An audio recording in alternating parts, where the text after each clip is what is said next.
Good morning, everyone. The session is also live streamed via YouTube. Just type bit.ly/FMBYouTube01 in your web browsers or search for Forest Management Bureau DENR in the YouTube search bar.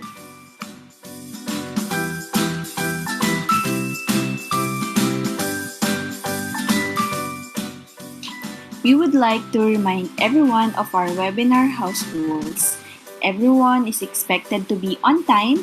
The Zoom link will be up at 8:30 a.m. to allow time for the participants to settle any technical difficulty that may arise.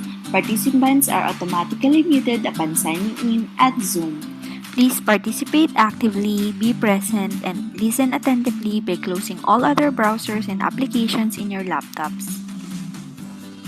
The use of laptops or computers is recommended so you can participate in the PAP quizzes using your mobile phones. For the open forum, the participants may send in their questions via the Q&A tab in Zoom. And for those who are watching and listening via our YouTube channel, you can type your questions on the comment section. In the interest of time, only limited questions will be discussed. Please make sure your questions are related only to the presentation at hand.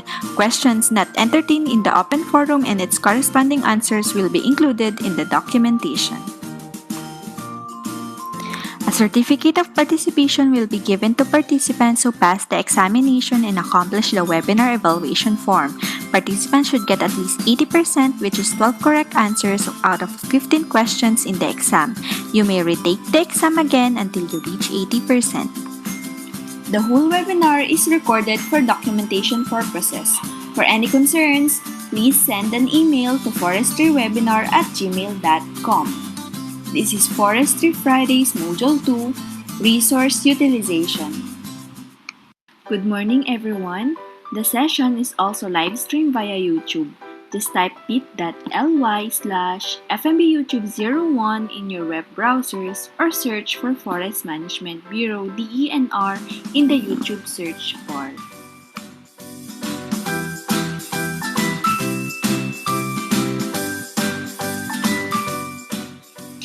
We would like to remind everyone of our webinar house rules. Everyone is expected to be on time. The Zoom link will be up at 8:30 a.m. to allow time for the participants to settle any technical difficulty that may arise. Participants are automatically muted upon signing in at Zoom. Please participate actively, be present, and listen attentively by closing all other browsers and applications in your laptops.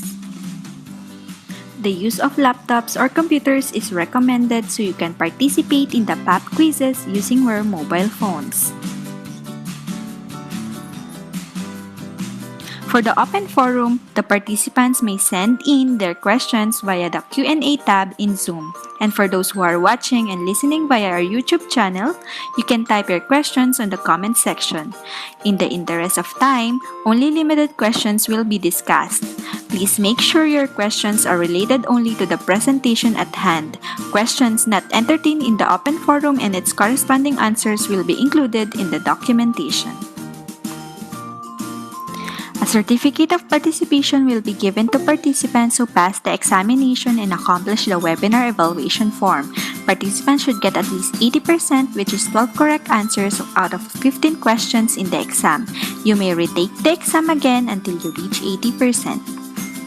The whole webinar is recorded for documentation purposes. For any concerns, please send an email to forestrywebinar@gmail.com. This is Forestry Fridays Module 2, Resource Utilization. Good morning, everyone. The session is also live streamed via YouTube. Just type bit.ly/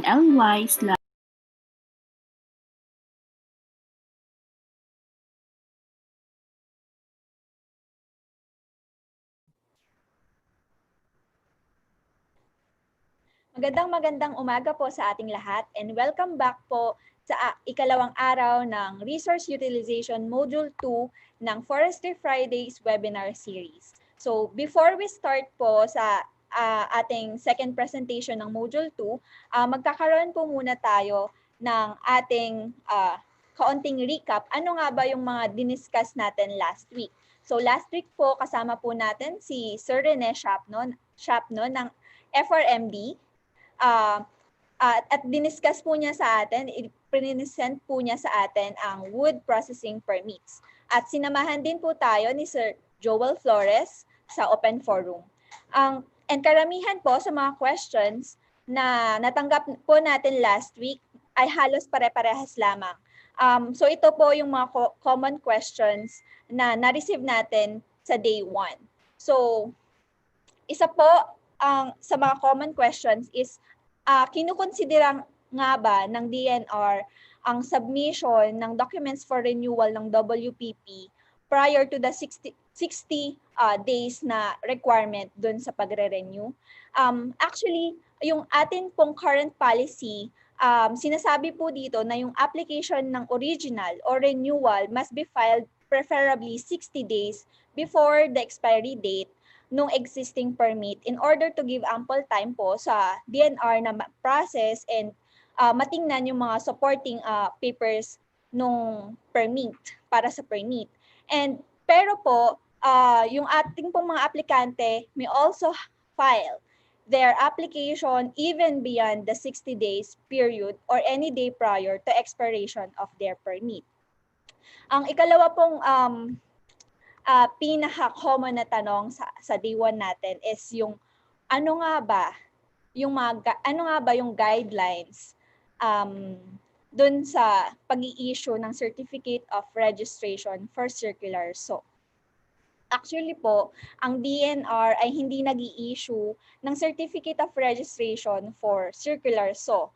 However, should a person or entity intends to operate a circular saw to process logs, flitches, lumber, it is recommended na mag-apply po yung ating mga WPP ng WPP permit pursuant po dun sa MAU 50. Yun nga. So, ang isa pang tanong is, kailangan ba ng original na ECC sa pag-a-apply? Actually, ang kailangan lang po is authenticated yung copy ng ECC or certified true copy. Ito po yung basis natin dun sa application. Next na tanong is kung may mga furniture shops ba? May mga furniture shops na raw materials nila is wood. So paano natin mare-regulate yung mga establishments kung gino-govern yung ating mga furniture shops ng DTI? Dito po, ang DNR role po dito is to conduct regular monitoring ng mga furniture shops natin, particularly on the kind and source of the wood raw materials, as well as the machineries being used by the shops. The sources po ng wood raw materials of these shops should be legitimate. So yun po yung titingnan natin. Legitimacy and completeness po ng documentary requirements ng mga raw materials natin. And last but not the least is yung ano nga bang specific permit yung required for wood pallet makers, including specific documents for transport of the said products. Dito po, pag wood pallet makers na nagpa-process ng wood materials like logs, flitches, lumber into pallet using machineries like circular saw or mini bandsaw, required po silang mag-secure ng WPP permit from the DNR. And then pag sa transport naman po ng forest products, depende po ito sa kung ano yung forest products. For example, yung logs and lumber or yung finished products in imported wood being transported. So if yung pong forest products natin came from private tree plantations na registered under the CTPO or Certificate of Tree Plantation Ownership, the required transport document is yung ating SMF, yung self-monitoring form based on DMO 99-20. So other kinds of transport documents can be accessed from DAO 1994-07, DAO number 2007-31, or yung sa Certificate of Timber Origin, and then yung Certificate of Lumber, CTO, and CLO. So yun po yung mga common questions na naitanong ng ating mga participants last week. So, ngayon po sa ating day 2, makakasama naman po natin ang isa sa mga Division Chief ng Forest Management Bureau para i-discuss sa atin ang forest inventory and tree cutting permit. Let's welcome Forester Ildefenso Kiloy from FRMD. Sir, the way. Okay, thank you, Miss Kenneth. No? Again, good morning, everyone. I'm LD Kilyoy. No? LD na lang po ang tawag niyo sa akin. And I viewed the video noong ating WPP permit at presentation at may mga trivia doon. No? At one of the hot topics that were raised is the forest resources inventory and tree cutting permit. So this is the chance na ng ating mga staff, no, ating mga field implementers to clarify and as well as provide input sa atin, no, in terms of policy enhancement or if any. No. So again, good morning. So I'll be presenting two topics. No. First is the forest resources inventory, which is a prelude to the much bigger topic, which is the tree cutting permit issuance. No? So start ko na do sa first topic. No? Basically, forest resources inventory in general is the process that collects, analyze, and manages forest data and information for it enable to us to determine the extent of forest area and the stock and stocking density of timber, no? Or timber resources for us to have basis, no, in forest management planning and decision making. So sabi nga natin, paano tayo makakagawa ng plano kung hindi natin alam kung anong resources meron tayo. No? So ako po personally, ang forest resources inventory sa akin ay isa sa pinaka-challenging work ng foresters. No? Lalo na kung ikaw ay pinakamahirap na na-experience ko is yung rattan inventory. No? Napakahirap talaga. Okay, but possible. So let's start first doon sa legal basis. No? Tayo sa DNR, being in the government, lagi dapat ang ating action ay based on policy. No? So hindi tayo pwedeng mag-act on the basis of presumption. No? Dapat laging nasa guidelines or policy.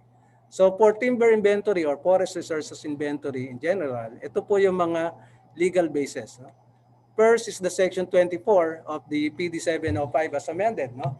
Ang sinasabi lang po dyan na dapat before any harvesting, no, ito po ay sa forest land, there should be at least 5% timber inventory. No? Or any statistically sound timber estimate made not earlier than 5 years. No? Ang aking pong comparison dito parang pagkain or gamot. No? Meron din po expiration ng timber inventory data. It should be taken or conducted at least 5 years prior to issuance of a permit. No? For instance, ngayon ay 2020, so dapat ang iyong inventory not later than 2016. No?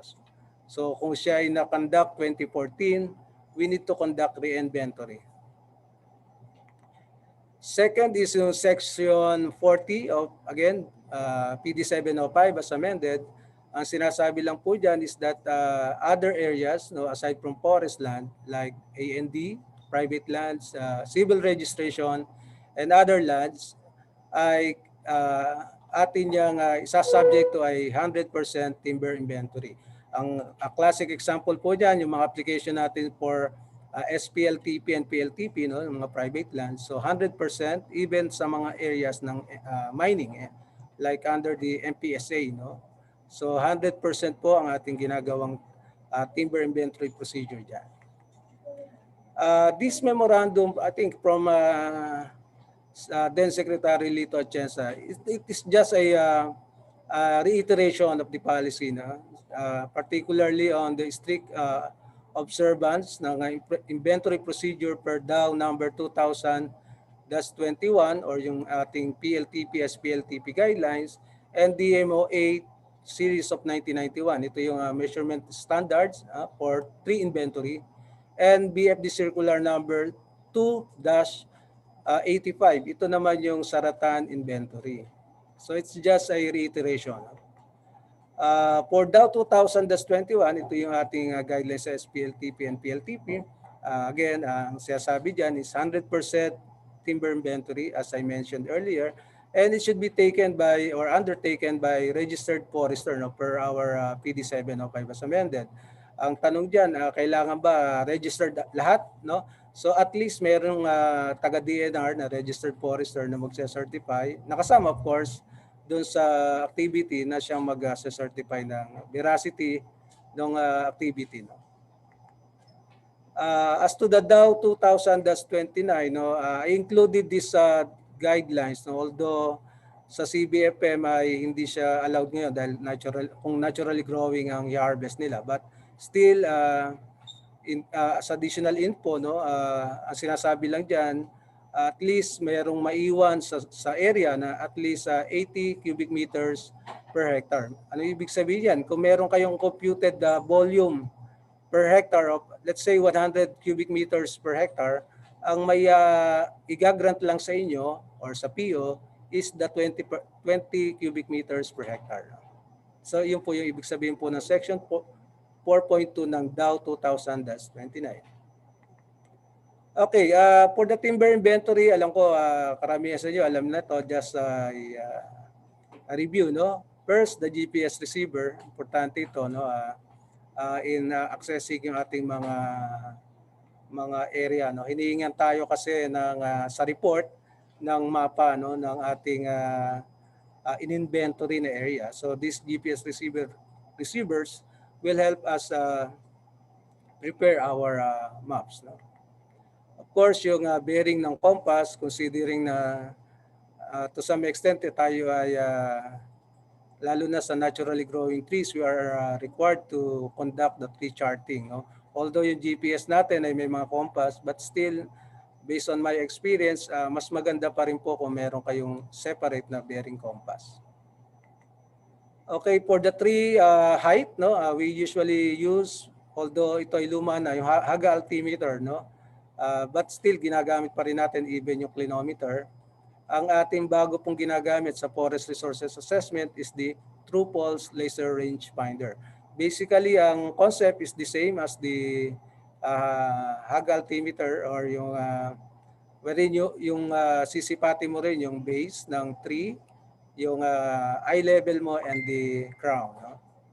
Ang sensitive lang itong range finder na to kasi ang limitation niya pagka siya i-close canopy, nahihirapan siyang kumuha ng reliable crown or merchantable height kasi lalo na kung ang tinamaan niya halimbawa yung crown ng kabila, no? So yun ang medyo limitation nito, itong equipment na to.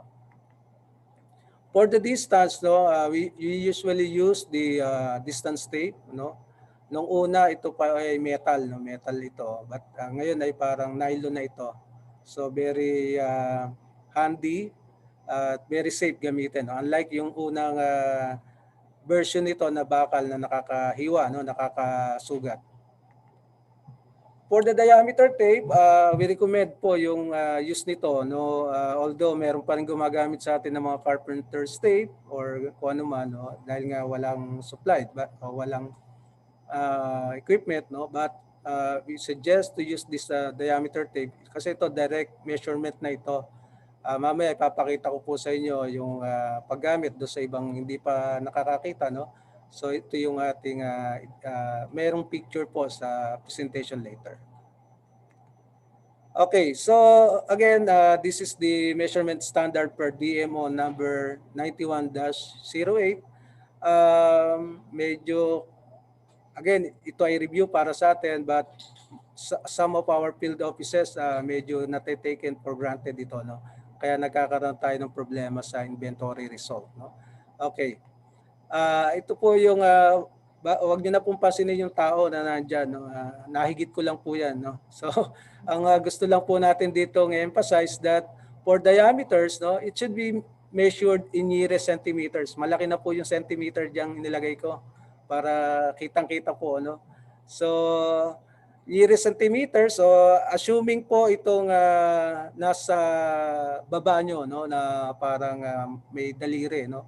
So, pinapakita lang po dyan na kahit siya sobra ng 24 centimeters, still we record it to, sabi nga, is to nearest centimeter, actually lower, no, lower level, which is 24, no. Later sasabihin ko sa inyo bakit inira-round up natin siya in lower sense, no.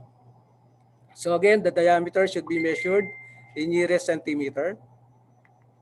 On the other hand, height, be it merchantable height or total height, height is measured in nearest meter, no? So hindi po every 5 meters, hindi po every 10 meters, no? The same doon sa height, sa diameter, hindi po siya nearest 5, nearest 10 centimeters. No? Still kasi nakakalungkot, matagal na po yung policy natin, 1991, then meron tayong Technical Bulletin number 3 in 2014, I think, no? But still meron pa rin nagsasubmit ng mga inventory data na gano'n, no? Ako personally, nalulungkot ako pag dumadating sa akin yung document, no, at ibabalik yung tree cutting permit, for instance, or harvesting permit, no, na ang reason ay hindi in accordance to measurement standards yung mga data. So talagang nakakalungkot. Imagine mo yung pinagdaanan ng document na yun bago makarating sa central office, no?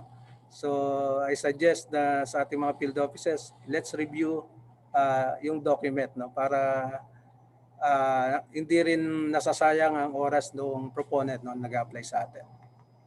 Okay, for the diameter measurement, ito po yung usual, no? Ito po yung gusto natin, gusto nating inventorying area, which is flat ang terrain, naka-erect or vertically erected yung tree, no? So ito yung I think ito yung madaling inventory, no? So we usually take the diameter at breast side at the 1.3 meter above the ground, no? So andyan po sa illustration, sa graph, if I may, no, yung illustration. And ito po yung sinasabi ko sa inyo, bakit ang diameter ay ina-adjust in decreasing sense. No? For instance, yung 16.8 becomes 16 centimeters. Ito po ay to compensate yung ating mga overestimation due to yung ating mga diameter tape na minsan nakababa, nakataas, no? Lalo na kung malalaki po ang trees, no? In fact, naggawa po tayo diyan ng parang katuwaan lang, no? Dalawang staff namin measure namin ng DBH, no, using the same tree, iba lang ang but hindi sila nakakuha ng the same measurement, no. So ganun po ang ating kumbaga sa ating college, hindi nasusunod yung rules of rounding off sa inventory. Okay, for terrain, no, which is sloping, no, of uphills, ang clue lang po dyan kung uphill position, uphills or sloping ang area, always take the diameter at breast side or DBH at the uphill position. Kahit na po anong itsura dyan inyong mga kahoy na in-inventory, kung sloping siya, kunin nyo siya doon sa taas na portion. Doon kayo magsukat, no? Okay? On the other hand, kung flat naman ang terrain at naka-slope naman ang tree, no, kabaliktaran ng isa kanina, no. So slope, naka-slant ang tree but the ground is level, no. Ito ay kukunin natin doon sa angle where the base and the ground meet, no. Kumbaga doon sa kung saan siya naka-slant, no, doon natin siya kukunin ng DBH. Ito medyo challenging, no, pag inventory itong mga species, no, na may mga buttresses or yung may high basal plunge, no. By policy or by rule ay 0.3 meter or 30 centimeters above the highest buttresses, no. Again, in reality, napakahirap po itong gawin, no. At yung iba, ang ginagawa namin dito, naglalagay kami ng parang apakan doon sa mga buttresses. But again, be careful po, medyo delikado po kasi ito. Let's say yung dao, no, mga lamyo, yan po medyo malaki ang mga buttresses na mahirap i-measure. No? Okay, ito naman po yung sa mga nagpo-pork, no, yung mga pork trees, no. Yung ating first bullet, if the pork begins below 1.3 meter in height, ito po yung I think yung graph na photos or sketch na nasa upper left, no? So consider it as each stem having a diameter required of at least 15 centimeter will be considered as one tree and will be measured. Diameter measurement of each stem will be taken at 1.3. No? On the other hand, if the fork begins at 1.3 meter or a little higher, the tree will be counted as single tree. No? By the way, yung first bullet, i-consider natin yon as tree number 1 or tree number 2, no, dun sa ating sketch, no. Meaning kung ang 1.3 ay nasa, yung fork ay below the 1.3 meter, consider it as separate trees for as long as na-meet niya yung diameter requirement of at least 15 centimeters. Okay? Ito rin, may mga instances din tayo na yung ating 1.3 ay tumatama din sa mga abnormalities, no, na portion. Ang rule lang po dyan ay i-adjust lang po natin pataas yung diameter measurement pag nag-normalize na yung kanyang trunk or stem. For aerial roots, no, gaya ng mga mangroves, no, DBH measurement is made at 1.3 meter from the limit between the stem and the root. So ito rin, again, very challenging din po ito sa actual na inventory. No. For the height measurement, we usually get two types of measurement in terms of height. One is the merchantable height and the one is total height. No? But in this presentation, I would like to highlight yung measurement standard in terms of merchantable height. No? The usual merchantable height is a linear distance along axis of the bowl from stump height, no, and to the first major branch. No? Makikita po natin yan doon sa first yung left side ng graph, no. But we can also extend the merchantable height to the next major branch if there is a clear length of at least 2 meters up to the succeeding branch or a top end diameter of 30 centimeters. No? Usually these are characteristics of dipterocarps species. No? So we can extend the diameter merchantable height if these conditions are met. No? So having said all the measurement standard, naka-flash po dyan sa inyo ang actually po yan. Yan po ay isinabmit sa atin ng field offices but I think 2 to 3 years ago. No? So dito, halimbawa po kayo yung CENRO or assistant PENRO, yung FS1. Remember, yung inventory report po ay sinaside ng mga inventory team at i-attest po yan ng either ng CENRO or yung kanyang assistant. No? So assuming ito ang ibinigay sa inyo na inventory data, ang tanong ko sa inyo dyan ay pipirma ba kayo? No? So dahil hindi ko kayo nakikita, no? Hindi ko makita kung kayo na nasagot or what. Ang aking advice sa inyo, huwag kayong pipirma. So ito po ang kanyang problem, no? So kanina we discussed na yung DBH ay nearest centimeter and height is measured in nearest meter. Makikita po natin dito ay nearest 10 centimeters and nearest 10 meters yung merchantable height. No? So diameter and heights are not measured in nearest centimeter and meter respectively. So therefore, it is not in accordance with existing guidelines, which is DMO 91-08 and our technical bulletin number 3. So again, medyo cautious tayo sa pagpirma ng mga inventory report kasi once we sign this document, we are also responsible doon sa use ng resource datang yon at the same time yung kakaibit niyang liability kung magkaroon ng problem. So in this case, binago na ngayon, hindi na siya, nasa nearest centimeter na siya, nasa nearest meter na siya. But again, bago kayo pumirma, i-check nyo uli ang data. No? So yung naka-highlight in red, no, yan yung medyo may question. No? Makikita natin dyan, yung, for instance, yung mahogany, ang DBH niya 21, ang height niya 23. No?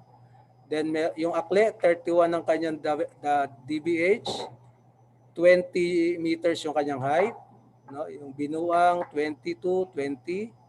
Then banaba 10 centimeters, 30 meters ang height, no? Magdududa po kayo diyan kasi lalo sa banaba and akle, no? Mabababa lang po 'yan, no? At hindi masyadong mataas ang height niyan, no? So we could say the data are overestimated in height. Baka naman typo error lang, means yung data from the DBH were transferred, no, or entered incorrectly to the column of merchantable height. So it's our duty as our supervisor to check on this, no, or really the data are overestimated.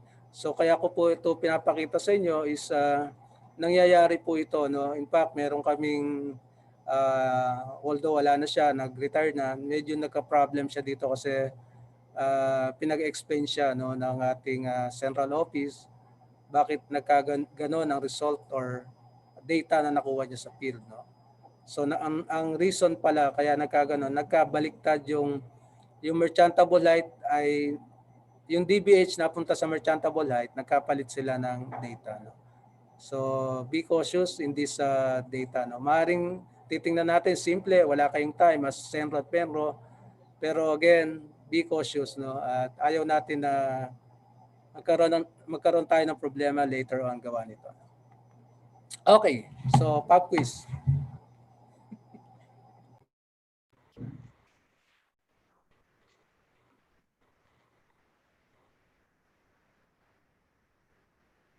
At yan po ang first part ng discussion natin for tree inventory. Thank you, Sir LD. You can rest po for at least 5 minutes. Ayan. And marami-rami na rin po yung mga natanggap nating questions. And don't worry po, well noted po yan. And ma-answer po yan sa ating open forum or dun sa ating documentation. So, but before that, dadako naman po tayo sa favorite part ng ating modules, which is the pop quiz. So, pakilabas na po yung ating mga mobile phones and punta po tayo sa www.menti.com and pa-encode po nung ating code, which is 6295259. And once again po, using your phones or laptop, just go to www.menti.com and enter the code 6295259. So may lalabas po dyan na tanong. Ito po yung ating unang tanong sa araw na ito. In tree inventory, the diameter at breast height or DBH is measured in every 5 centimeters, nearest centimeter, every 2 centimeters, or every 10 centimeters. So may apat po tayong choices. First option is every 5 centimeters. Second, nearest centimeter. Third, every 2 centimeters, or every 10 centimeters. So bali po, meron na po tayong 68 participants na sumagot, 74 participants. So, lahat po silang sagot is nearest centimeter. So, habang hinihintay po natin na makasagot lahat, inaanyayahan po namin lahat ng DNR employees to like, subscribe, and follow po yung ating mga official social media accounts, yung ating official FMB page, and yung ating YouTube channel, which is yung Forest Management Bureau DNR. So we now have 126 participants. Ayan, 99% ay sumagot ng nearest centimeter and merong 1% na sumagot ng every 10 centimeters. Alam ko po, diniscuss na to ni Sir LD kanina. So mukha namang nakikinig ang lahat. Now we have 144 participants.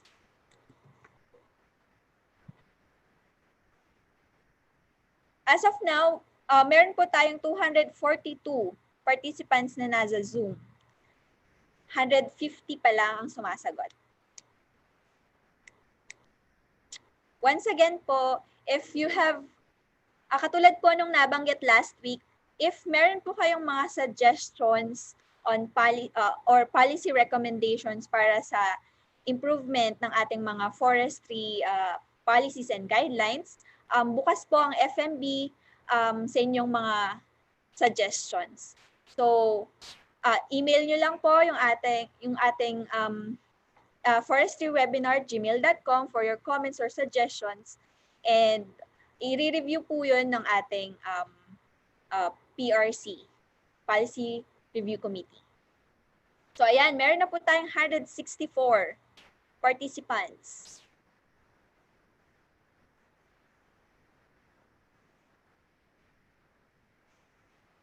Meron na tayong, ayan, 98% ang sumagot ng nearest centimeter, at tigwa 1% naman, siguro less than 1% yung ibang options, yung ibang choices.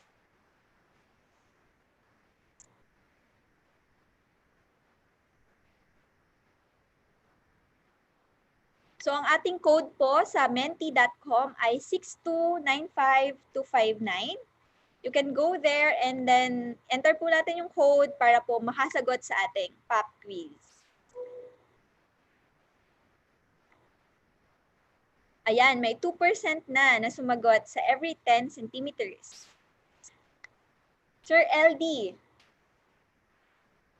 ano nga ba ang sagot sa tanong na in tree inventory, the diameter of breast height DBH is measured in nearest centimeters. Centimeter. Sorry. Ayan. So yung letter B siguro to, no? Yan, letter E, nearest centimeter ang tamang sagot. So 97% of our respondents ay tama. So ayan, thank you Sir LD. Thank you sa lahat ng ating participants. Na po ito sa part ng discussion tree inventory. Okay. Okay na tayo?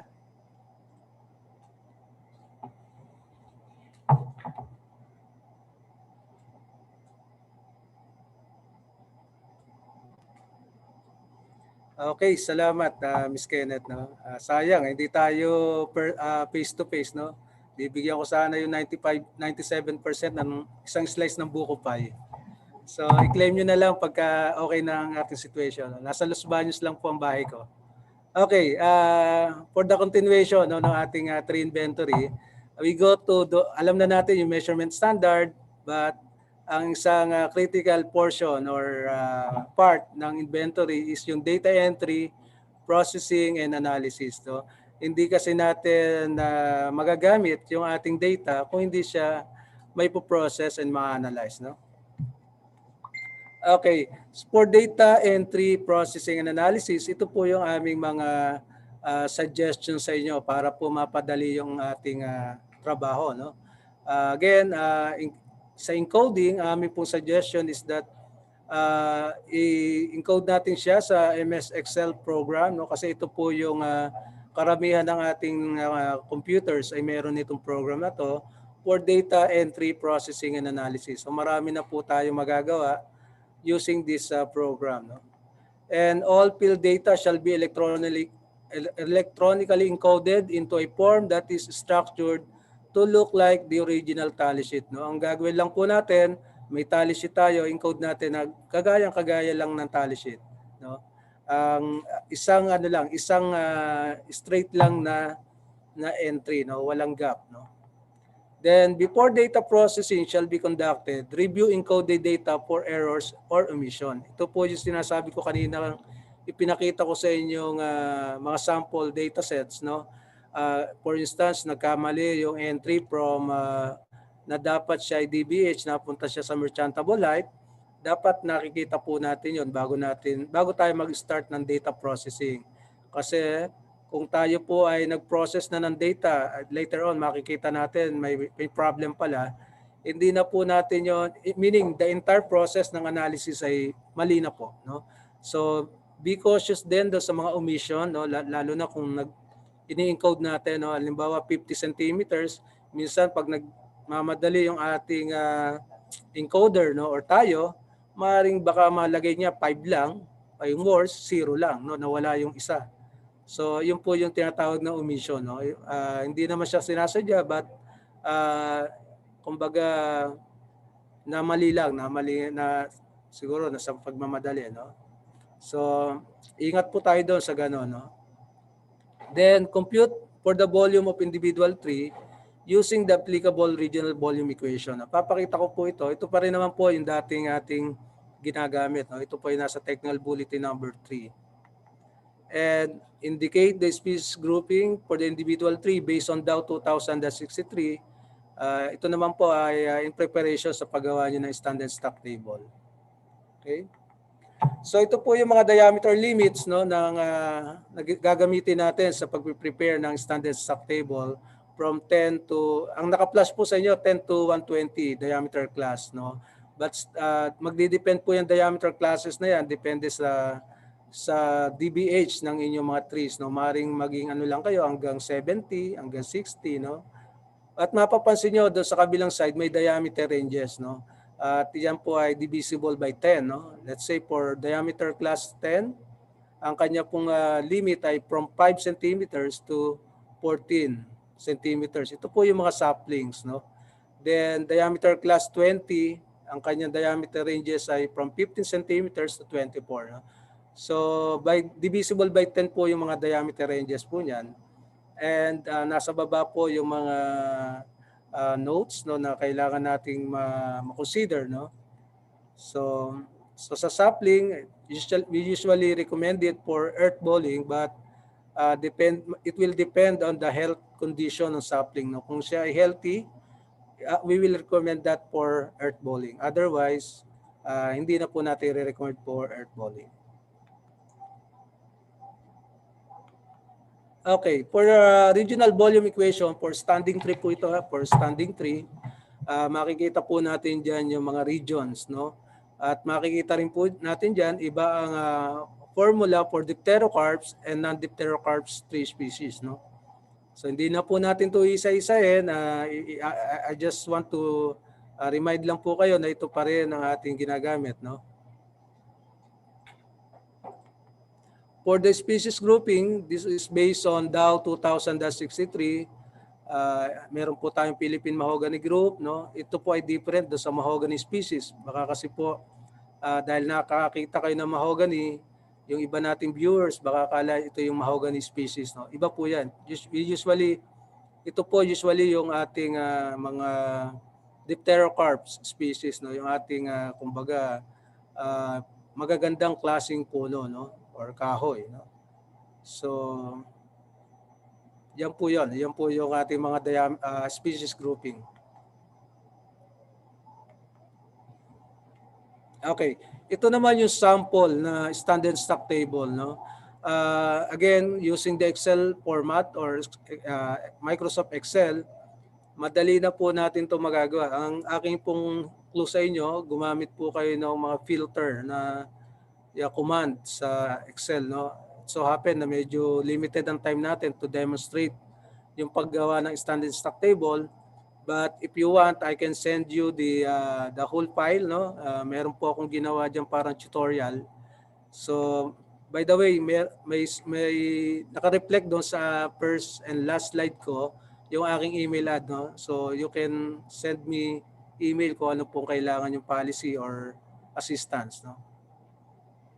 So dito sa standard stock table, ang gusto ko lang pong i-highlight, mas maganda po kung lalagyan natin ng average per hectare ang ating data, no? In this sense kasi kung naka-average per hectare, madali nating ma-visualize or ma-analyze ang data, no? Unlike kung ang papakita lang sa atin ay as you as CENRO and assistant CENRO or supervisor, ay kung grand total agad ang papakita sa iyo, let's say 50 hectares na inventory data, ang hirap i-visualize kung gaano karami yun, no? But if we translate it to average per hectare, more or less makikita natin per square meter pala gantong kadaming saplings or trees, no? So sa visualization and appreciation, mas makakatulong po kung naka-average per hectare yung data natin. Okay, for the reporting format naman po, ito po ang ating nire-recommend, no? The inventory report shall contain the following. First, the sampling method. Dalawa lang naman po usually ang ginagamit natin, sampling or 100%, no? Depending on the discussion kanina. Okay, description ng area evaluated, kung yan ba ay private, naturally IPMA, limbawa, or plug T, plug area, no? So duration of inventory work, mahalaga din po na ipakita natin kasi ito po yung magdedetermine later on kung pwede pang gamitin yung inventory data nyo. Remember, may 5 years prescription yung data natin. No? Within that 5 years lang pwede magamit. No? Result of the inventory, including the analysis and recommendation. No? Huwag niyong kakalimutan yung recommendation. No? Kasi yan din yung isa sa pinaka-importanting hinahanap ng central office kung darating yan dito sa central office na request. No? And po, as attachment, pwede po nating ilagay as attachment is the stand stock table, original tally sheet signed by the members of the inventory team together with the electronic copy. So ang tanong, bakit nire-require natin ang electronic copy? Lalo na kung maraming trees, no? Ito po is to facilitate yung immediate analysis po ng ating data, no? Kaysa i-encode siya isa-isa, it will take time, no? At ang gusto, pare-pares naman po tayo. Ang gusto ay mabilis na proseso. So in that way, ma-review din po namin kung mas madali po kumbaga ang reviewing sa analysis kung meron ng electronic copy.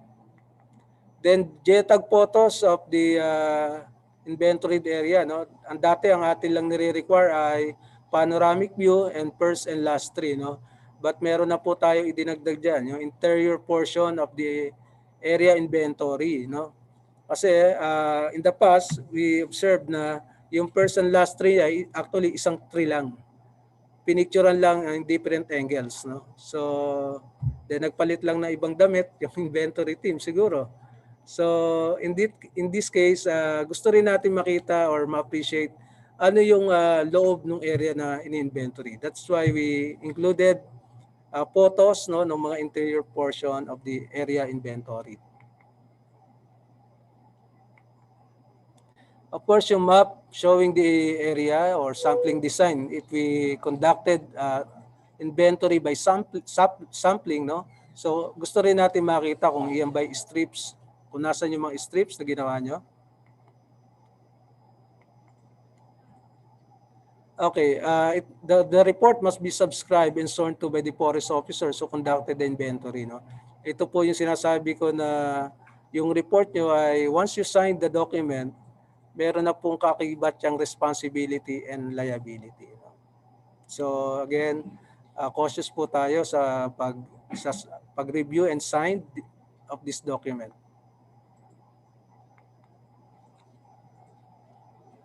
Okay. So, having said nung aking mga lecture on inventory, ano yung mga importante, no, na dapat nating ma-realize, no? The data are collected on the ground, no? Right area and right location. Maaaring kinolect nyo sa ground pero sa kapitbahay nyo pala kinuha yung data, no? So, importante na tamang area and location ng ating methods and procedure of data collection is correct, no? So that we will be able to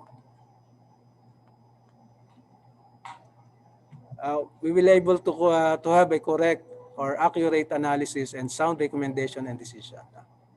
Okay, so I think this is the last slide for the inventory.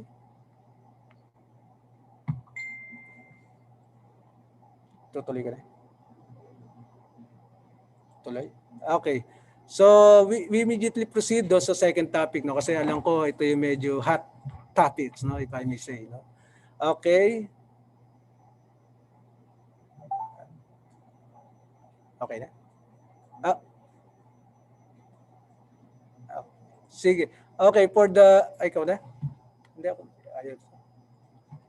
Okay, so for the content, no, kasi medyo malayo na yung ating first slide. So I included na yung content. No? First, the policy regulations on tree cutting, requirement on tree cutting, issuance of tree cutting permit, and procedure in the issuance of tree cutting permit.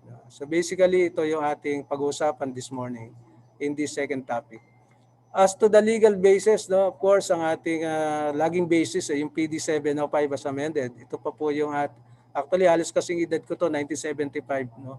So hindi pa rin po ito na-amend, no. Still ito pa rin po yung ating ginagamit, no. Although may mga DAO tayong ini-issue, but basically yung DAO ay anchored on a higher law, no, or PD like this PD 705. So sinasabi lang po dito, no, I think this is section 77 if I'm not mistaken, no. Sinasabi lang diyan any person, no, without any authority or without any legal documents, no, ay liable na, no. Pwede na siyang makasuhan, no, mabigyan ng penalty, no, in violation ng PD 705. For the section 39, it only says that kaya tayo nag-i-issue ng permit, no, is because the cutting of trees are regulated, no. So kaya tayo nag-i-issue ng permits, no. Kaya tayo may permitting system. Okay, ito alam ko medyo kabisado niyo na to, yung EO 23, no. Ito yung declaration ng moratorium on the cutting and harvesting of timber in the natural and residual forest and creating the anti-illegal logging task force, no. Meaning merong moratorium, no, sa basically it is cutting ng trees in the natural and residual forest, no. But may mga exemptions po ito. Ang isa po dyan ay yung clearing of road right-of-way by DPWH. Second, site preparations for tree cutting, tree plantation, silvicultural treatments, and similar activities, no? And in 2011, the DNR Central Office make a clarification to the Office of the President, no, regarding this fourth bullet on the similar activities. So in that effect, the then Office of ES Ochoa issued a memorandum. By the way, for these exemptions, all logs derived from this cutting permit shall be turned over to DNR for proper disposition. No? Okay, so if I may continue, the Office of then ES Ochoa issued a memorandum dated October 20, 2011, defining or the activities under the similar activities of EO 23. No? And these are the additional exemptions. No? One is the renewable energy projects. No? Andyan yung geothermal, hydrothermal, dendrothermal, solar, and wind projects. Second, construction of transmission lines, telecommunication sites, substation sites, and other power generation projects, including its maintenance of existing lines. Third is yung infrastructure projects undertaken by government through entities, through private contractors. Usually, yan yung mga roads, no? Roads, bridges, no? The fourth one is the trees in public and private places that pose danger to lives and property, other priority activities of government and government-approved projects and programs, and certified as priority projects of the DNR. No? By the President. No? Kasi that time, pag may mga projects, we seek clearance pa, no, from the Office of the President. And mining operations with approved environmental protection and enhancement program or EPEP. So kaya po pag yung mga area na merong mining sa inyo, nag-apply ng tree cutting permit, ito po yung number 1 aming hinahanap sa documents. So hindi covered ng EO 23 ay mga tree plantation, planted trees, hindi rin po siya covered. So pwede pong ma-harvest mamaya, subject to, of course, permits or clearance. No? Okay, for the other related policy or directives, no, ito po yung memo number 74 dated February 5, 2013. I think this was issued or signed by then Chief of Staff Attorney Annalisa Te. No? Ang title po ng memo na to is Clarification on the Suspension of Processing of All Requests for Cutting Permits. No? So meron pong 4 items ito, tong memo na to. The first one is yung cutting of planted trees within private land shall be allowed subject to the clearance to be issued by the concerned regional director. No? So ito po yung, by the way, baka po kasi malimutan ko i-mention mamaya, yung planted trees po sinasabi dito, ay ito po yung mga hindi nakaregister sa ating Certificate of Tree Plantation Ownership or CTPO because these plantation are governed by a DMO, no? Yung DNR Memorandum Order number 99-20. So although I think may mga regions pa rin na kahit CTPO na hinihingi pa nila ng clearance sa kanilang red, no? The second item in this memorandum number 74 is the cutting of planted trees within public forests and covered by existing tenure instruments shall be allowed provided that a clearance shall be issued by the RED. No? RD po nakalagay dyan kasi in 2013, RD pa po yung from RED, ginawa pong RD yung pangalan nila. Now po, RED uli ang kanilang tawag. No? So provided that the cutting activities in accordance with pertinent plans like Integrated Operation Plan, CRMF, 5-year Integrated Operations Plan, no? That duly approved by the USEC for field operation. No? So yung kanina, yung item number 1 is planted trees within private land. Number 2 naman po ay planted trees within public forest or public land. The third and fourth items talks about naturally growing trees. No? The third item is cutting of naturally growing trees, including premium species within private lands and those to be affected by land development and government projects, including those cleared by OP, shall be allowed subject to clearance or permit to be issued by the USEC for field operation.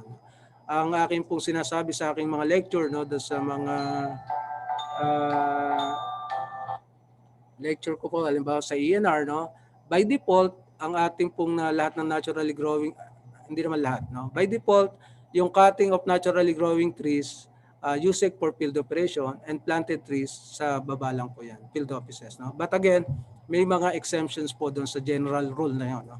Kaya po by default, ang sabi ko ay yun po yung una nating isipin. But later makikita nyo kung ano yung mga cutting permits, even naturally grown, ay nasa level na ni RED at level na ni CENRO. Mamaya po, darating tayo ito. For the fourth item, no, ito po yung is just a reiteration of EO23. No? Yung 4 activities po doon ay isinama lang din po dito sa memorandum na to, subject to clearance or permit to be issued by the Office of the Undersecretary for Field Operation. Okay, yung manual of authorities, i-clarify ko lang po ito. No? Very naman po, although malinaw dahil manual of authority, meaning ang sinasabi lang sa daw nito, kaninong limit ang authority. No? Hindi sinasabi dito yung requirement. No? So, kasi yung iba sinasabi, wala naman sa manual of authority na mag-submit kami ng gano'n. No? Talagang wala po doon kasi ang dinidefine po lang ng DOUT 07-2016 ay yung level of authority. No? Okay, for tree cutting permit, no, inside the settlement areas and reservation, no, Regional Executive Director po mag-i-issue nito. Ang classic example po nito, no, yung mga meron pa rin po kasing region, no, although alam nila based sa document na yung area na subject ng tree cutting application ay reservation na, no, ay sa atin pa inaakyat pa sa central office. No? In fact, nagpalabas na po dyan ng clarification ng central office, nag-memo na sa mga regions na kung siya ay within reservation, it is already delegated yung authority sa Regional Executive Director. Then, if the trees are located in public and private places that pose danger to human lives and property as evaluated by DNR, again, si RED na rin po ang mag-i-issue nito. For tree cutting within forest land, again, by general rule, kung naturally growing siya, ay Office of USEC for Field Operation. So ito po yung isa sa mga exemption na sinasabi ko sa inyo, even though the trees are within forest land, no, but they are infested or dead trees, no, upon the recommendation of the head of the regional center ng ating ERDB, ay pwede po si RED ang mag-issue nito. Ang classic example po nito ay I think yung sa car, meron pong na-issue ng car dito, parang sanitation cutting ang in-issue. So nag-certify ang ERDS natin na talagang infested yung trees na yon. For tree cutting within forest land, kanina ay naturally growing, this time planted trees. No? Consistent naman ito doon sa ating mga previous instruction for as long as cover siya ng existing tenure and kasama siya sa approved plants. No? Ay regional executive director na rin po ang mag-i-issue ng cutting permit or harvesting permit. Tree cutting within titled private land, no? Ito po yung mga PLTP, SPLTP natin, Office of User for Field Operations, ang ating mag-approve for planted premium regional director. For tree cutting within public places, no, yung per PD 953, no, those affected by government projects like road construction, widening, schools, and other infrastructure, si RED na rin po ang mag-i-issue nito. Okay.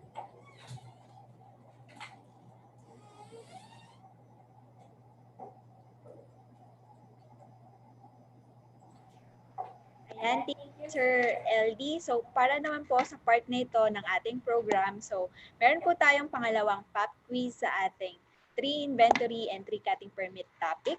So, pakilabas na ulit yung ating mga mobile phones just go to www.menti.com and pa-enter po ng ating code na 6866155. So, ulitin ko po, ang pumunta po tayo sa www.menti.com and ang ating pong code para sa pop quiz na ito ay 6866155. Ang question po natin ay, DAO number 2018-16 provided the guidelines in the processing and issuance of permits on the removal and relocation of trees affected by DPWH and other NGA projects. So is it true or false? So once again po, true or false po yung ating question. DAO number 2018-16 provided guidelines in the processing and issuance of permits on the removal and relocations of trees affected by DPWH and other NGA projects. So 41 participants. May sumagot po ng true, 68%, and 31% naman ay false. Ayan. So medyo dumadami yung ating respondents and nagkakaroon na ng malaking agwat. Division of, ano ba to? Opinions. So, pero, mas marami ang sumagot ng true, while 32% lamang ang false. Once again, ang ating pong Menti code for this one is 6866155. So habang hinihintay po natin lahat ng ating 280 plus participants na makasagot, we would like to say na makakapag-provide po ang FMB. We will send an email po sa inyo para po sa ating mga presentations kasama po nung ilang copies ng ating mga policies, like yung ating mga DAO na nabanggit ng mga nakaraang presentations, pati dito, and as well as yung ating MAU 50 and FAU 19. So, i-email po namin yon sa mga registered email na ginamit ninyo sa webinar na ito.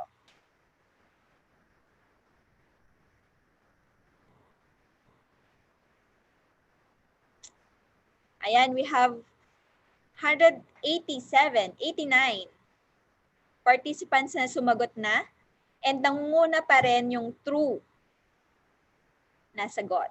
So sabi ng 68% na respondents, tama daw na DAO number 2018-16 provide the guidelines in the processing and issuance of permits on the removal and relocation of trees affected by the DPWH and other NGA projects. Samantalang 32% lamang yung sumagot ng false.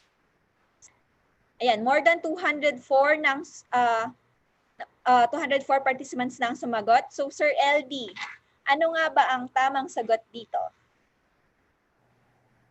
Okay, thank you, Miss Kenneth. No, actually, tricky talaga yung tanong. No, ang sagot ay false. No, because Dow 2018, the 16, only provides for the DPWH tree cutting permit being applied or to process application by DPWH. If we include other national government agency projects, it is the Dow 2000 sorry 2020-06, which will be discussing after this pop quiz. Parang pre-test. Yan. Yes, pre-test nga po ito. So, verification lang, 2018-16 is for the DPWH lang, and for other NGA projects is 2020-06. Tama ba, LD? Yes. I will elaborate after this. Ayan. So, syempre tumigil na. So, final answers is 68% is true and 32% is false. So, dadako tayo dun sa pangalawang part nung ating permit discussion ni Sir El.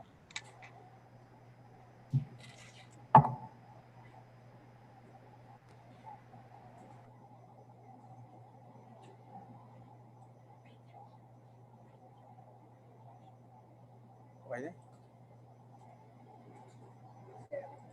Okay na? Okay na? Okay. So, again, good morning. No? Doon sa pop quiz kanina, no? Very tricky talaga yon, no? Ito yung sinasabi nating Dow 2018-06 issued on July 18, 2018. Ito po ay specific lang for DPWH project. No?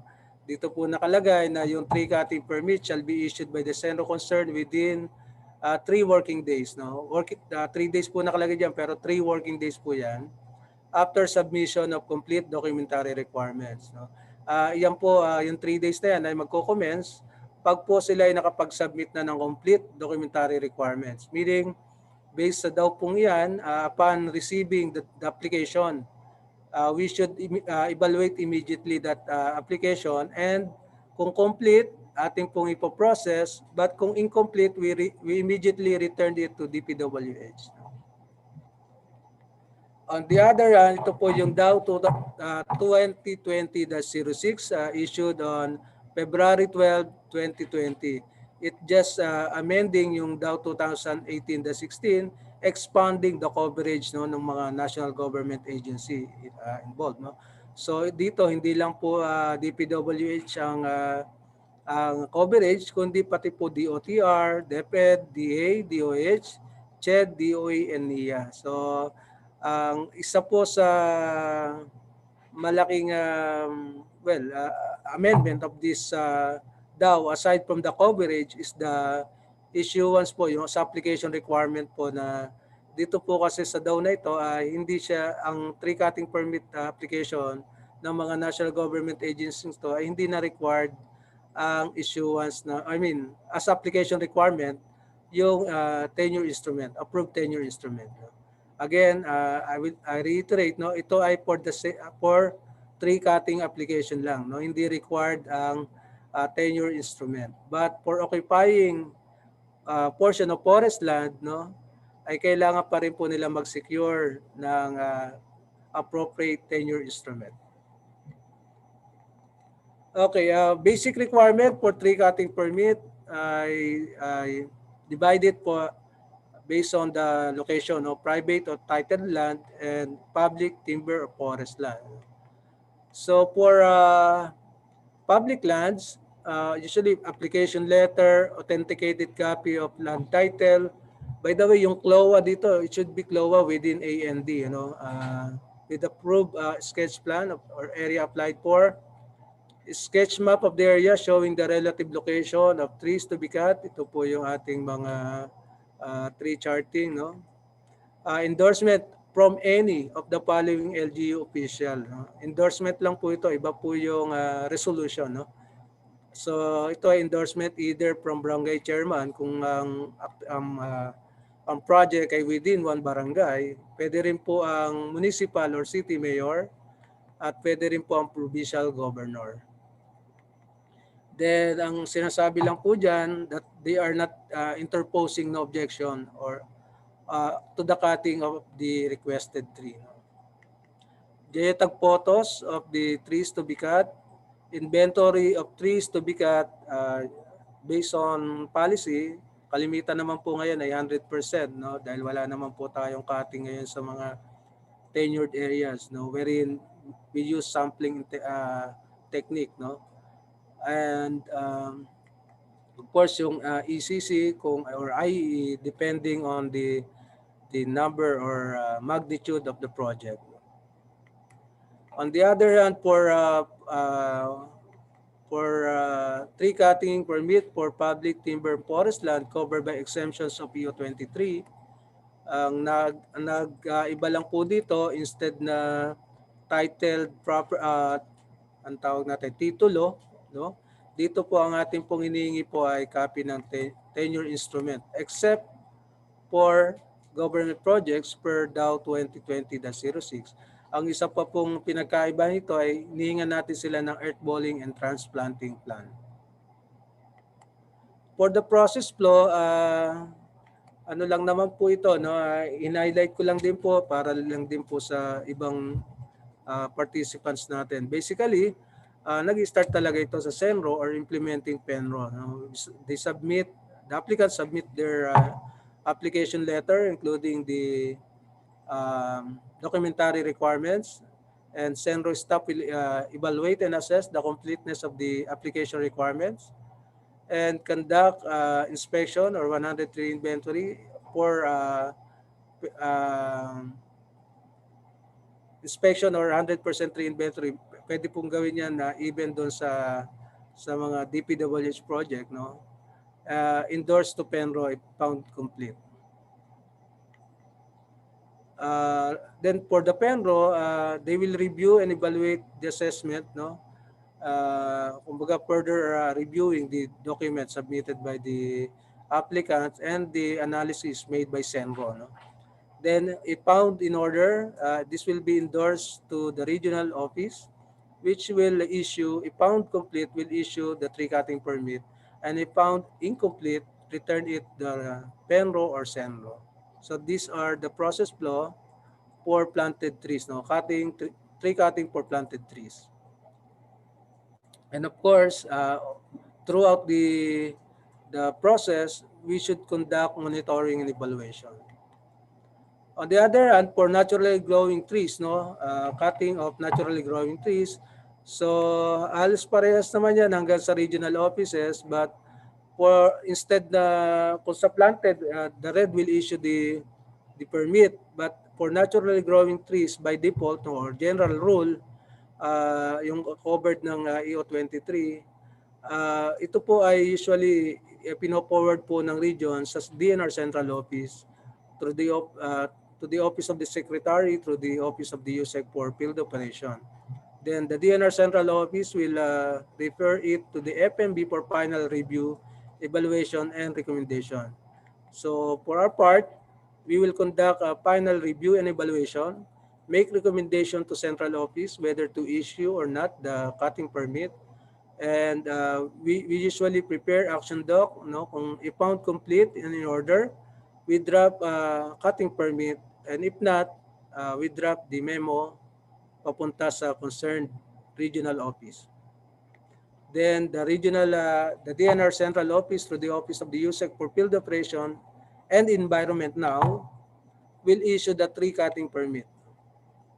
And again, all throughout the process of this tree cutting permit application and issuance, we should conduct monitoring and evaluation.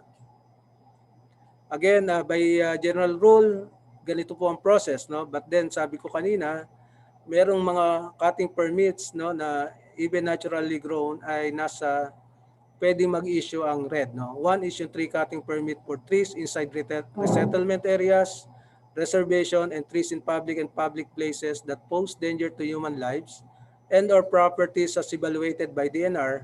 The RED will issue that tree cutting permit.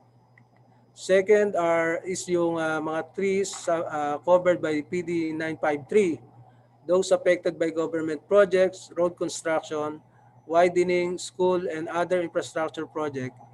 The red will issue that tree cutting permit. And recent that policy, particularly Dow 2018-16 and Dow 2020-06, ang issuance po ng tree cutting permit even naturally growing trees is the CENRO within 3 working days for tree cutting permits application of national government agency as mentioned in Dow 2020-06. Okay, medyo mahaba na po yung aking nasabi sa mga manual of authorities and other particularly do sa level of authorities, no? But para po hindi kayo ma-confuse, ay nag-summarize na rin ako para sa inyo. So so again, for planted trees, no, ang level of authority lang niyan ay red, no? But again, may mga exemptions kung siya ay registered tree plantation under Certificate of Tree Plantation Ownership, is exempted from securing harvesting permit or TCP per DMO number 99-20, no. So dapat po mas matimbang po yung DMO na yan, no. So yan po dapat ang ini-implement natin sa field, no. For naturally growing trees, again by general rule, siya ay under the authority ng USEC for field operations. But again, to reiterate, may mga exemptions po. The Regional Executive Director can issue or will issue the tree cutting permits for trees inside resettlement areas reservation. As I mentioned earlier, infested or dead trees, no, per Dow 2007-016, PD 953, those affected by government projects, this tree cutting permits application should be issued by the concerned regional executive director instead of the undersecretary for field operation. Now, the CENRO concern with where the tree cutting permit application from government agencies like DPWH, DOTR, DepEd, DA, DOH, CHED, DOE, and NIA should be processed and approved by the CENRO office concerned within 3 working days, no, upon submission of complete documentary requirement. So, okay, by the way, I add I think one slide, no, for you to be appraised ano yung aming mga general observation, no, andun sa mga submitted tree cutting permits application. One is that the endorsement of the regional offices are not in CSW formats, completed staff work format. Dahil hindi siya naka CSW format, kalimitan there are inconsistencies in the information reflected in the CENRO, PENRO, and red endorsement. Kasi po minsan ang number and volume of trees na in-endorse ni CENRO is different from the number and volume of trees endorsed by PENRO and red, no. So even recently meron pang ibang location, no, ng barangay, and medyo marami-rami na rin po yung issue ng land classification. Si CENRO, sinabi niya na nasa A&D yung titled property, no. But pagdating sa red, sa regional office, sinasabi niya na ito ay nasa forest land, no. But then again, in-endorse pa sa central office, ay may issue na pala yung land classification. Ibig sabihin, dapat sa region pa lang, sinettle nyo na kung siya ay nasa A&D, yun lang po ay i-endorse nyo sa central office kasi yun lang po ang allowed under existing policy. So, ang nangyayari po dyan, bumabalik po yung application, no. Then, case folder contains lacking document. So, yan din po yung isa sa mga effects na kung hindi naka-CSW ang inyong endorsement. Copy of land titles are not authenticated, no, per existing guidelines. We need the authenticated copy of the land titles, no. Then title deeds are within forest land as mentioned earlier, no. Although in-endorse sa atin ng region, but upon GIS analysis, Yung iba po ay pumapatak sa forest land. No?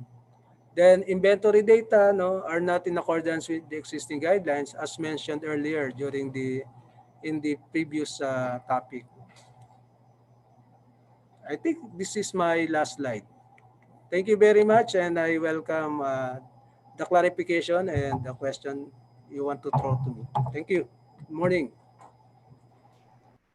Ayan, maraming salamat Sir LD for your comprehensive presentation on timber inventory and tree cutting permit. So, kasama din po natin sa pagsagot sa inyong mga katanungan sina Miss Lala, Sir Angelo, Sir Almar, and Sir Rene.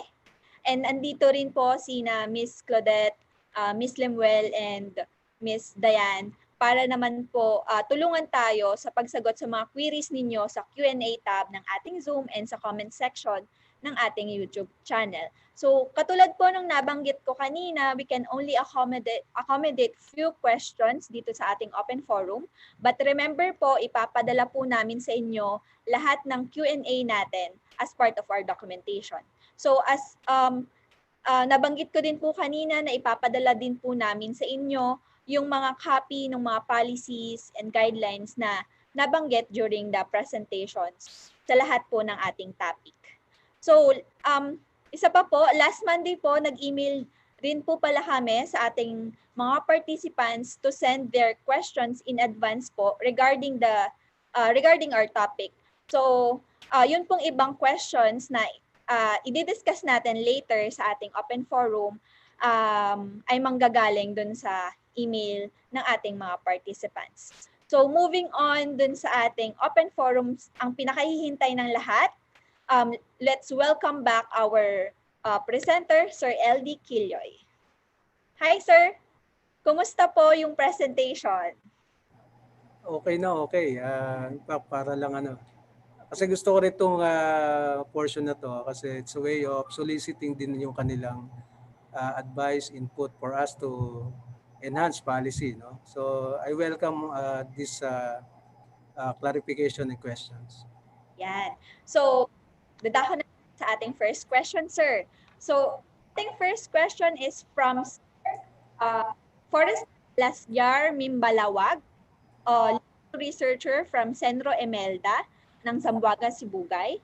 Ang question niya is, I just want to ask if there are some communities allowing special permit to cut naturally grown trees despite is a DNR administrative order from protection and restricting from any person to do such violations. Again, good morning sa ating kasama, I think from Region 9, no? Hindi ko na nakuha, CENRO Imelda. No? Actually, as I mentioned earlier, no, meron tayong Executive Order 23 wherein there is a moratorium on the cutting of natural and residual forest. No? So siguro for the field offices, they should look into that kung talagang nangyayari kasi kung siya man ay CBFM, hindi pa rin siya allowed to harvest naturally growing trees. So siguro ang aking suggestion po ay tingnan natin baka yun ay planted trees, no? Kasi kung planted trees within tenured areas and covered by the approved plan, pwede po mag-issue ang RED ng harvesting permit. No? So siguro to clarify things, we should conduct investigation to that issue. Ayan. So thank you, Sir LD, for that concise answer. So next question naman po ay manggagaling dun sa email ng ating mga participants. So ang question po natin is, would it be possible that the clearance for tree plantations be delegated to the PENRO level? Sir, ito ay for clarification siguro. So ulitin ko lang po. Would it be possible that the cutting clearance for the plantations be delegated to the PENRO level? Okay, thank you. No, actually, yung question is a bit tricky. No, again, ang sinabi niya ay tree plantation. No, kung tree plantation kasi that are registered under the certificate of tree plantation ownership, wala naman talaga yung harvesting permit na i-issue. No, for as long as siya ay registered with the DNR, no, under the CTPO registration. No? So maybe ang kanyang tanong ay planted tree siguro within private land.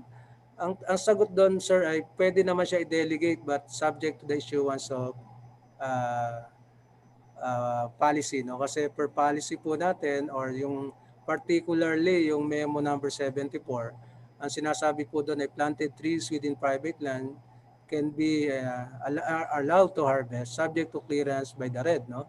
So siguro kung I think yung ganong issue ay na-cover din doon I think sa revised, no, or sa amendment ng manual of authorities, no. Currently kasi yung ating manual of authorities ay under review, and I think based doon sa recent policy technical working group meeting namin, yung version na yun ay under vetting na ng ating higher official, USEC ASEC, I think, no. So once ma-approve yun, na-download na karamihan ng authority, let's say from USEC Field Ops, may mga portion doon na RED na mag-i-issue, then yung authority ni RED per manual of authority na delegate na sa PENRO. So I think yung concern mo, sir, ay kasama doon sa amendment ng manual of authority. Thank you. Thank you, Sir LD. Another question po regarding cutting clearance. Is there a need to secure cutting clearance from regional executive directors for 1 or 10 trees used for house construction located within ANT? Well, again, based doon sa ating recent policy, particularly yung DAO memo number 74, kailangan pa rin po siyang mag-secure ng clearance or permit from the RED. But of course, before the RED can issue the permit, you should apply first to the CENRO. Thank you, sir. So, question dun galing sa mga participants natin na sinend nila sa email. Ang tanong po is, there are tax declared and areas without title and has a tree plantation that they want to harvest. How to address the problem? Thank you. No, actually marami pong area ang ganyan, no. Covered ng tax declaration, no, wala pang titulo, no. Gaya po ng aking nabanggit kanina, under the DMO 99-20, tax declared areas are eligible, no, to be registered under the CTPO. Meaning, kung ang inyong area ay tax declared area, tax declaration lang ang hawak nyo, and you engage in tree plantation, all you need to do is to register that plantation, and the DNR CENRO will issue the CTPO, Certificate of Tree Ownership, Certificate of Tree Plantation Ownership, no? Para po iyon ang inyo ipapakita come harvesting time. Hindi nyo na kailangan mag-secure ng harvesting permit. It's a way of incentivizing or pagbibigay ng incentive sa mga private landowners to engage in tree plantation. Thank you. Ayan. So, malinaw na malinaw, CTPO ang anong ating mga clients kapag private plantation sila or yun nga, tax declared yung kanilang mga tree plantation areas.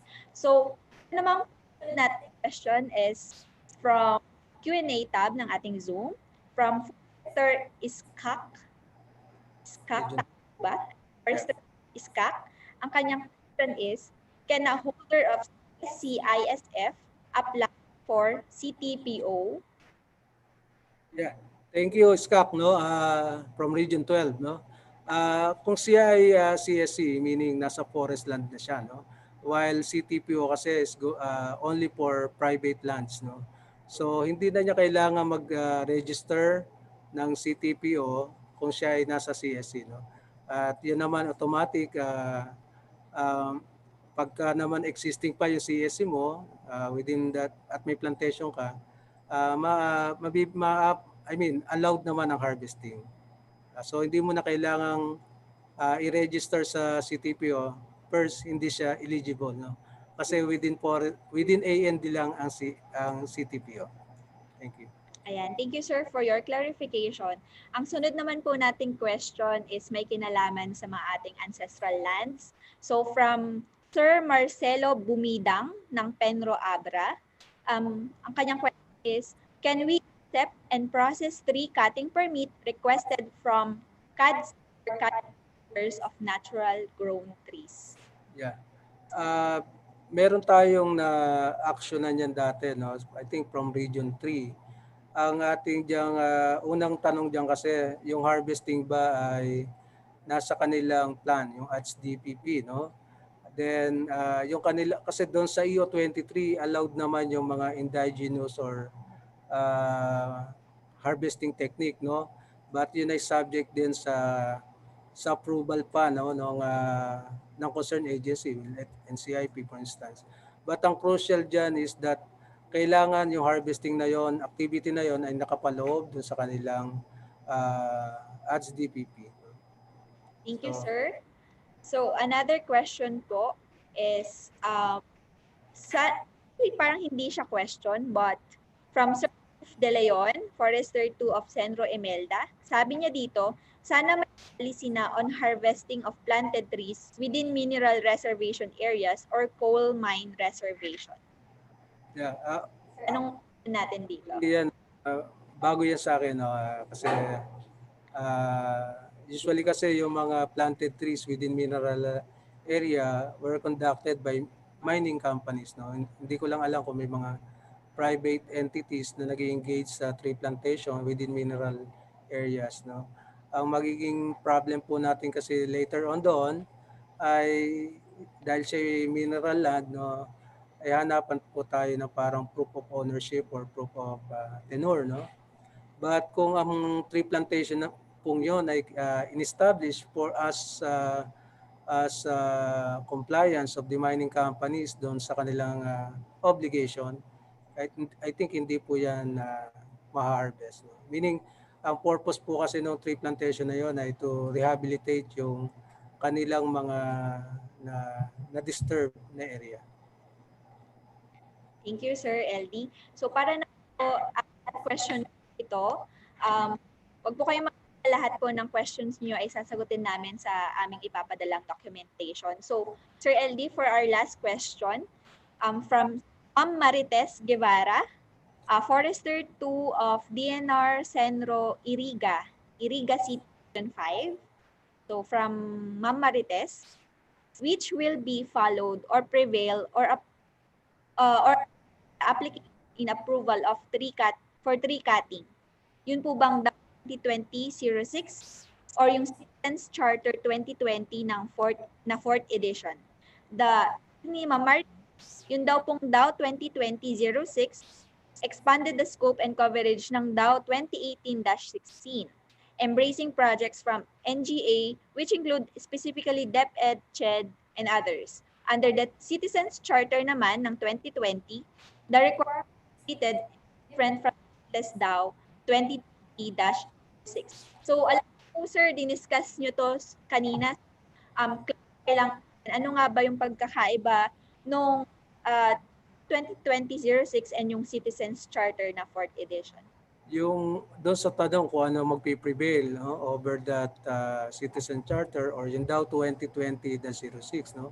Ang sagot po diyan ay yung DAO 2020-06 dahil specific po yung DAO na yon, no, na yun ay tree cutting permit issuance for national government agencies as enumerated sa DAO, no.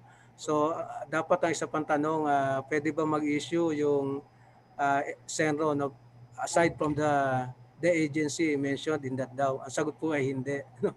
Kaya po wala yung et cetera, no? So meaning very ano po yan, specific sa mga agencies na nakasulat diyan. So hopefully na clear ko 'yon na ang pinakasagot po ay yung DAO 2020-06 po ang magpiprevail over the Citizens Charter na sinabi niyo po. Ayan. Thank you, Sir LD, for answering and clarifying the questions of our participants. And salamat din po thank you, sir. So, salamat din po sa lahat ng participants natin na nag-participate at nagbigay ng tanong in advance ngayong araw po na ito. So, thank you po for listening and being with us. Sana po samahan niyo kami Module 3 ng ating Forestry Fridays Webinar Series. So, ang Forestry is Module 3 with the topic Forest Protection and Reforestation. So dito po i-discuss po natin yung NGP family approach. So sa lahat po sa lahat po na nag-aabang ng discussion about the family approach ng NGP natin, ito na po yung pagkakataon yung makapagtanong at mapakinggan yung discussion about dito. I-discuss din po sa forest protection and reforestation yung ating adjudication. So abangan po natin 'yan. And then isang announcement din po no, due to some unforeseen circumstances, yun po, may slight changes na naman po sa ating program. So dito na po nagtatapos yung ating module 2, yung pong ating topic on forest transport of forest products, transport and shipment of forest products ay i-discuss na lang po siya sa ating Module 3, Forest Protection and Reforestation. So, we apologize po sa mga sa ating mga changes, but still tuloy-tuloy pa rin naman po yung ating Forestry Fridays Webinar. So, ang ating Module 3 will be on November 6 and 13, 2020. So, kita-kita po tayo ulit sa November na. Ayan, pagkatapos po ng next week, so next week na po ang ating muling pagkikita. So makakasama po natin doon sina Forester Dayan as your moderator, at